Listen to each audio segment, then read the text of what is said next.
Seoul has been a capital city since 1394, which was Joseon Dynasty. As a center city, Seoul came through a dynamic history of Korea such as war, Japanese occupation, independence, and rapid growth. So it has rich historical sources and shows different kinds of aspects of people's lives. First, I'm going to look at one of the most historical places in Seoul, which is palaces of the Joseon Dynasty. There are 5 famous palaces in Seoul: 경복궁, 경희궁, 창덕궁, 창경궁, and 덕수궁. Among these, 덕수궁 is a quite special palace because it was used as a royal palace of Korean Empire. 덕수궁 was first built as a temporary palace in 1593. After King Gojong proclaimed the Korean Empire, it was named 덕수궁. In this palace, you can see medieval architecture and modern architecture at the same time. As you go into Daehanmun, you can see buildings built in the style of Joseon Dynasty, like other palaces in Seoul. But in 덕수궁, you can find some special buildings such as 서거당, 정관헌, 석조전. First, 서거당 is the only remaining 2-story building in 덕수궁. If you look at it closely, you can tell that this building is not colored. Normally, every building in the palaces is painted with various colors, which we call 단청, but this building has not been painted, so it gives a humble look like house of ordinary people. 정관헌 and 석조전 are both built much later than 서거당. It is built in King Gojong's era. 정관헌 was designed by Russian architect Sabatin in about 1900. It shows a mixed style between East and West. Western columns are mostly made of stone, but in this building, it is made of wood. And there are sculptures of dragons and flowers on the top of the columns, which is Korean traditional symbols. I think it is an interesting building made in the process of modernization of Korea. Lastly, 석조전 is Western style building, which is built in 1910. Originally, King Gojong used this place for bedroom and working space. After his death, it was used as a Japanese art museum, and then later it was used as a National Museum of Modern Art. And now it is used as a Daehan Empire History Museum. It seems to be very meaningful that this building survives in the history of Japanese occupation and is used as an exhibition hall that shows history of the Korean Empire.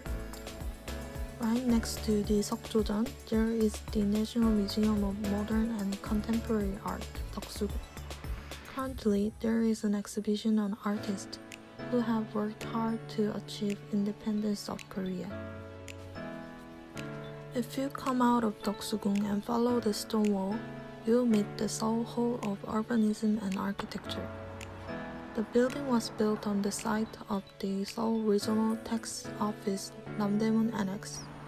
From the outside, you can only see a little part of the building. It looks like a really low building, and since that, the roof looks like a front yard of the cathedral behind. This roof is used as a rooftop square. When the rooftop square was designed, the architect used the pattern of ground to preserve the historical meaning of the place. And on the roof, you can look down the Seoul Square, which is an important place for citizens of Seoul, and surrounding buildings.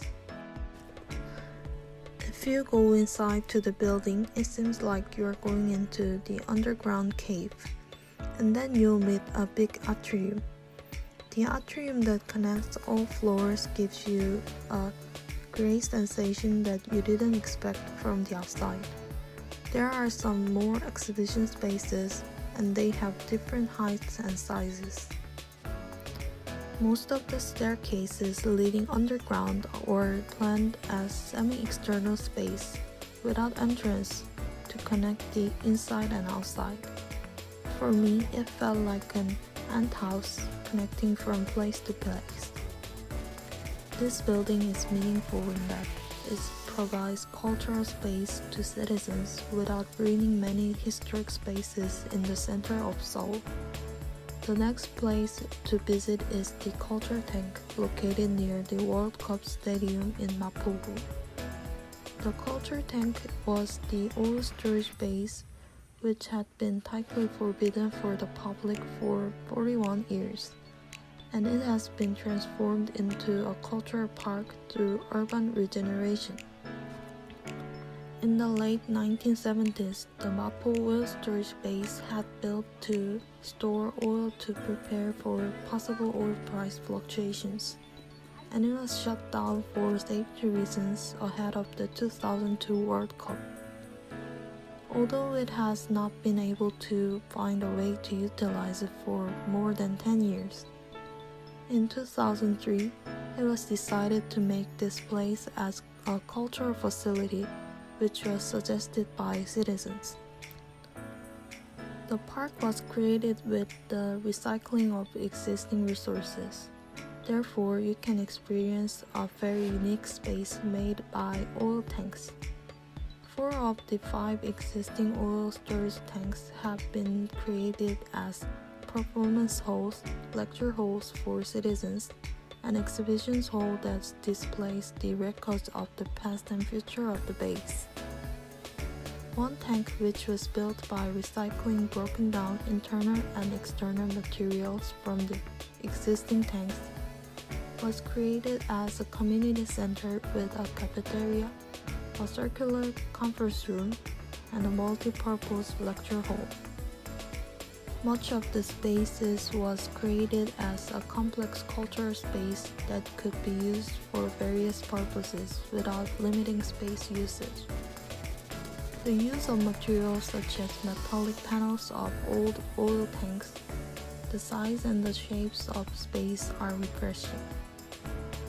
It is a simple shape of a cylindrical form when you see it from the outside, but there are various programs inside.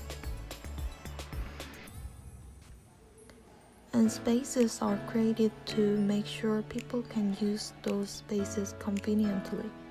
The large space using entire oil tank creates even a sacred atmosphere. In the exhibition hall, records from when the oil vase was used and interviews of people working there were on display, which I thought was interesting and meaningful. Also, as it is located on Mebong Mountain, it has a good walking path, and as you go up, you can look down the huge front yard.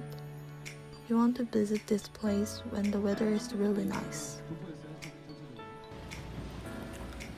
Seoul is a city filled with historic sites and creative spaces, but it also has a glittering view of the city.